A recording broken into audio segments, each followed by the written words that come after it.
Hello and welcome back to part 3 of our Brothers War Limited review. If you haven't seen already, we've gone over how we do our grades in the commons for artifacts up above, to link over here, but today we're going to be going over the lands, followed by the multicolored uncommons in this set. Before we get started, I want to remind you all to please like and subscribe. Doing so will help give you notifications of the rest of the series I'll be putting out over the next few days, and will get you the full set review in doing so.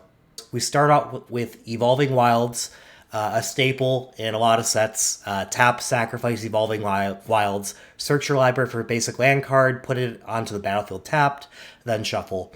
This is always playable limited. It very much helps fix your mana and do splashes, and this is just a solid C. It's normal playable. Up next, we have Takesia's Dig Site. Tap it to add a colorless, or pay 3 and tap it to surveil 1.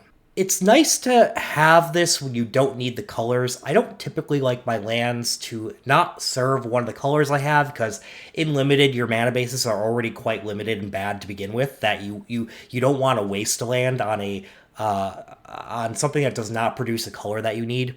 But when you are more shifted towards the colorless cards, which Brothers War has a lot of artifacts, and if you're not playing with cards where you have concerns about colors, so like splashes or double pip cards, things like that, or early multicolored cards where you need, 2 to 3 mana, where you need to use a couple of colors there. If you don't have any of that, this could be a decent add-in. It doesn't come into play tapped, and surveilling can help you search for cards. It also helps feed your library or your graveyard for Unearth as well. So I still think this is filler. I'm not looking to play it very often. I'm going to give this a Synergy D+. When you don't need the colors, you can put this in and it'll help your deck. Up next, we have Demolition Field. Tap it to add a colorless, or pay 2 and tap and sacrifice it to destroy target non-basic land an opponent controls. That land's controller may search their library for a basic land card, put it onto the battlefield, then shuffle, and you may search your library for a basic land card, put it onto the battlefield, and shuffle. This is an F. It's not a playable card in limited. I can see this for a constructed case, but there's not enough basic land or non-basic land threats for this to be a useful card and be worth putting a land in that doesn't provide you a color that you need. Up next, we have Argoth, Sanctum of Nature. Argoth, Sanctum of Nature comes into the battlefield tapped unless you control legendary green creature. You can tap it to add a green, or you can pay 2 green and tap to create a 2/2 green bear creature token, then mill 3 cards. Activate only as a sorcery. Alright, so being able to pay 4 mana to make a bear token anytime you want is a draw into green. It's expensive to do it, but it is repeatable, and it's on a land, so it's not wasting a card when you can't pay this, like early on per se. So with that, I give this a B-. It's a slight pull into green. Up next, we have Blast Zone, a reprint. Blast Zone enters the battlefield with a charge counter on it. You can tap it to add a colorless. You can pay XX and tap to put X charge tokens on Blast Zone. And then you can pay 3 and tap it to sacrifice Blast Zone. Destroy each non-land permanent with mana value equal to the number of charge counters on Blast Zone. So this is a game warping ability, but Wraths hurt both sides equally, and I'm not a big fan of them because of that. But it's not like I'm looking to avoid putting this in my deck. The cost is relatively low in that it is still a land that taps for colorless. It doesn't even come into play tapped. So I'm going to give this a C+ for right now. Ultimately, I can see myself even coming up on this a bit more, but I'm starting with a C+. Up next, we have Fortified Beachhead. As Fortified Beachhead enters the battlefield, you may reveal a soldier card from your hand. Fortified Beachhead enters the battlefield tapped unless you reveal a soldier card this way or you control a soldier. Tap it to add a white or a blue, and then you can pay 5 and tap it, and soldiers you control get +1/+1 until end of turn. So this is a land with some soldier upside, and soldiers play in this blue-white area. This is playable, but nothing special. I mean, you'll want it in your soldiers deck, but it doesn't quite pull me there. In fact, I think I'm just going to give this a C, but it's, a good playable land. Up next, we have Hall of Tagsin. You can tap it to add a colorless, you can pay 1 and tap it to add it 1 mana of any color, and you can pay 4 and tap it to create a tapped Power Stone token. So this helps your splash, it helps your ramp, although the ramp is quite expensive to activate, and it makes me not like this card too much. I think this is playable, and you will be wanting to ramp sometimes in this set for sure, so I'm going to give this a C, a playable card. Up next, we have Mistress Foundry. You can tap it to add a colorless. You can pay 2, and then Mistress Foundry becomes a 2/2 Assembly Worker artifact creature until end of turn. It's still land. Or you can pay 1 and tap it, and target attacking Assembly Worker gets +2/+2 until end of turn. A land that helps board presence at a reasonable cheap rate, even if it's temporary, I like. I like this card quite a bit. It does hurt that it's not adding to your colors, but I will sacrifice that for some board presence. So I'll give this a B-. I think this is a pretty decent card that you'll want to get into to have a land that can also act as a creature. Up next, we have Battlefield Forge, or really, I'll say the Pain Lands. There's a series of 4 of these that are in this set, where you can pay, we can tap it to add 1, or you can tap it to get, any one of 2 colors. Each land has a different color pair, and then it deals 1 damage to you. So these are the Pain Lands, and it's always good that these don't come into play tapped, and they fairly cheaply will get you the colors that you want and make it more versatile. You're always going to want to play these. They're not huge cards in limited, but I think these are C pluses. You'll want to be playing these when you can pick them up. I guess I'll mention, be aware that you aren't getting paid off for these lands like you were coming from Dominaria United, where it had domain, not quite on these lands, but you picked up lands fairly highly in Dominaria United because of the domain mechanic, and that will not apply in the Brothers' War. So these lands are not something you want to be picking up extremely early. You more want to know what colors you'll be in before you be picking these up to make sure that these actually benefit you. There may be times where no pick makes sense to you, so you speculate on a land like this to open you up down the line. So that will still happen, but don't be picking these as high as you were in Brothers' War, is my point. Or sorry, in Dominaria United, is my point. Up next, we have Evangel of Synthesis. For blue-black, you get a 2/3 creature Phyrexian human cleric. When Evangel of Synthesis enters the battlefield, draw a card, then discard a card. As long as you've drawn 2 or more cards this turn, Evangel of Synthesis gets +1/+0 and has Menace. So a 2-mana 2/3 is already above rate. The fact that this lets you loot, draw a card, then discard a card, is great, especially early on, when you're looking to flush out your hand a little bit of either get rid of lands if you drew one that was too flooded, or draw into lands if you didn't quite have enough of them in your early draws. And the fact that this can get +1/+0 in Menace whenever you draw a second card each turn, that's a nice bonus. I like this card a good amount. I think this is a B-. It pulls me into blue-black, but not significantly strong.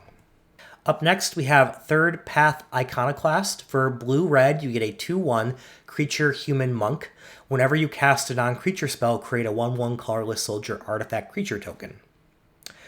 Getting a 1/1 every time you cast an artifact, this set has a lot of those, so that's good, or instants and sorceries as well, which is all your removal and things like that, and card draw usually, it's nice to get board presence with all those cards. So this is pretty powerful. Still in and of itself, I'm not a huge fan of go wide as the end all be all. So I'm just going to give this a B-, but I do think this pulls you into blue-red. I might be willing to come up on this if there's enough go wide pumped type of strategy here. but B- I'll start with. Up next, we have Yoshin Dissident. For green and a white, you get a 1/1 creature human artificer. Whenever an artifact enters the battlefield under your control, put a +1/+1 counter on a target creature you control. So thinking about how to make this above base rate, you need to get 2 artifacts on the battlefield before this becomes above rate. Now, that shouldn't be too hard to do in this set because there are a lot of artifacts. This would be much better, though, if it also had instants and sorceries adding to that like the other card did. This doesn't quite pull me into white-green, but I think it's a strong playable. You'll be able to get 2 artifacts on the board usually, and then more that'll pump up even more on any creature you control. So I'm going to give this a C+. It's a strong playable card. Up next, we have Arbalest Engineers. For 1 red-green, you get a 2/2 creature human artificer. When Arbalest Engineers enters the battlefield, choose one of these modes. Arbalest Engineers deals 1 damage to any target. Put a +1/+1 counter on target creature, it gains trample and haste until end of turn, or create a tapped Power Stone token. I think you're usually going to want the Power Stone token in this set because ramping up into the big artifacts is going to be a big deal. But pinging a creature for 1 damage on the off chance you can destroy it that way is a nice backup that I'll probably want to use if you can destroy one of their creatures. And it's also nice to have that this falls back into a 3/3 or a 2/2 and pumping up something else with a +1/+1 counter whenever you need to make sure the board is weighing in your favor. So it does a little bit of everything. I don't think the rate on any of this is incredible, but it is flexible. I'm going to give this a C. I think this is just a solid playable you'll want to be playing, but it doesn't particularly attract me as much as most of the other uncommons do. Up next, there's Junkyard Genius. For 1 black-red, you get a 2/2 creature human artificer. When Junkyard Genius enters the battlefield, create a tapped Power Stone token. Pay 1 black-red, sacrifice another creature or artifact. Until end of turn, other creatures you control get +1/+0 and gain menace and haste. Giving your creatures +1/+0 menace and haste is exactly what black-red wants to do for a go fast, go wide, and then finish your opponent off. I'm going to start this at a C+ because it starts underrated at a 2/2 for 3. And I don't like sacrificing things to activate this, but it is nice that it's using things like Power Stone tokens to give you what black-red probably really wants more, which is the +1/+0 haste and menace.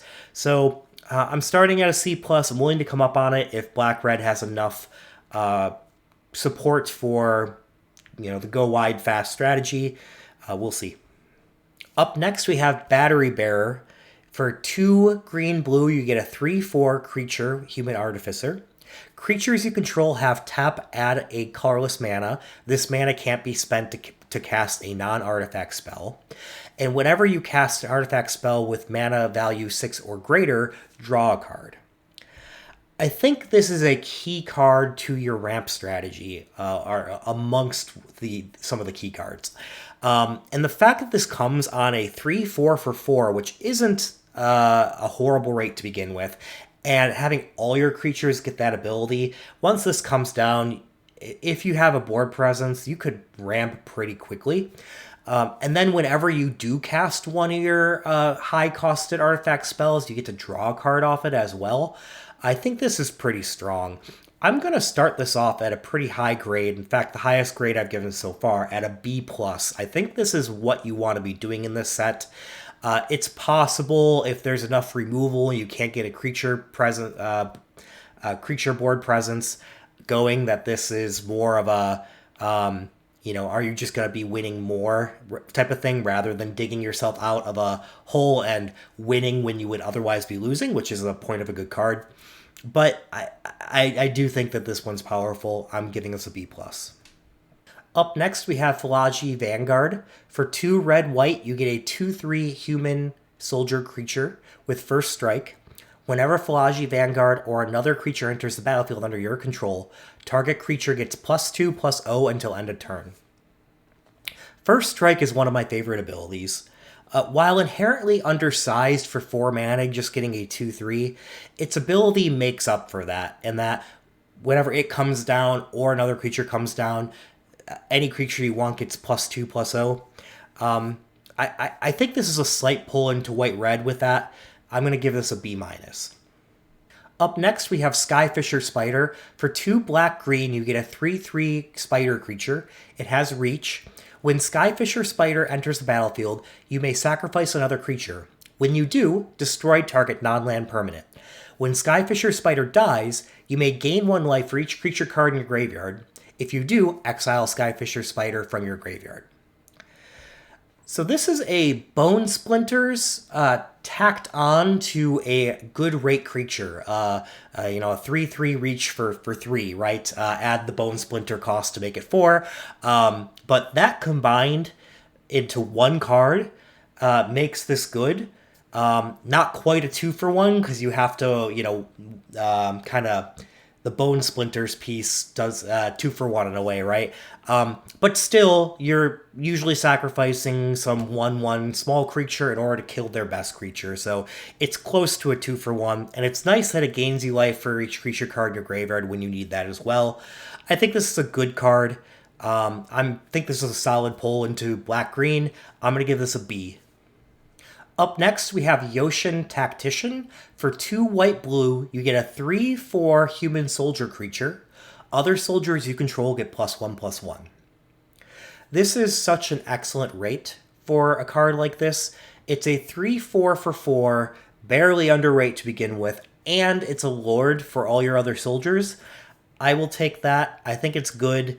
It doesn't quite go higher in rating enough to get a B+, but I think this is just a solid B for your soldier decks, to pull into those decks. And lastly, we have Hero of Dunes, 3 white-black for a 3/2 human soldier creature.